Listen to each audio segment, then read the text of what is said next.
Hello viewers, আসসালামু আলাইকুম। খাদ্য অধিদপ্তরের উপখাদ্য পরিদর্শক এবং সহকারী উপখাদ্য পরিদর্শক পরীক্ষার জন্য আপনারা কোন কোন বই পড়বেন?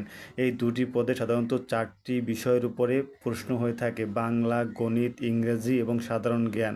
তো বাংলার জন্য কোন বই পড়বেন? বাংলার জন্য দেখতে পাচ্ছেন আমি অগ্রদূত বাংলা, এই বইটি পড়বেন বাংলার জন্য। তো এবং বাংলা এবং যে আমাদের নবম দশম শ্রেণীর যে আপনার বাংলা গ্রামার আছে সেই বইটি আপনারা পড়তে পারেন। তারপর আছে গণিতের জন্য আপনি কোন বইটি পড়বেন? গণিতের জন্য এখানে আছে খায়রুল বেসিক ম্যাথ। এই খায়রুল বেসিক ম্যাথ বইটি যদি আপনি পড়েন অঙ্কর জন্য, এটা আপনার জন্য খুবই ভালো হবে। তো খায়রুল বেসিক ম্যাথ গণিতের জন্য। তো আপনার এবং ইংলিশের জন্য কোন বইটি পড়বেন? ইংলিশের জন্য আপনার এখানে সবচেয়ে ভালো হবে মাস্টার যে ইংলিশ বইটি আছে আপনার জাহাঙ্গীর আলম স্যারের এই বইটি। জাহাঙ্গীর আলম স্যারের এই বইটি যদি আপনি পড়েন ইংলিশের জন্য, এটিও আপনার জন্য খুব ভালো হবে।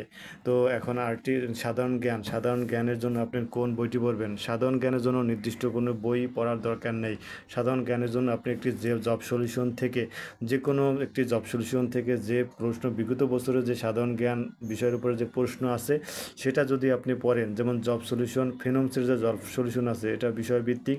তো এই জব সলিউশন থেকে যদি আপনি যে কোনো একটি জব সলিউশন থেকে আপনি সাধারণ জ্ঞান পড়েন তাহলে আপনি ভালো করতে পারবেন। তো ভিউয়ার্স, আমাদের ভিডিওটি যদি ভালো লাগে অবশ্যই আমাদের চ্যানেলটি সাবস্ক্রাইব করবেন। ধন্যবাদ।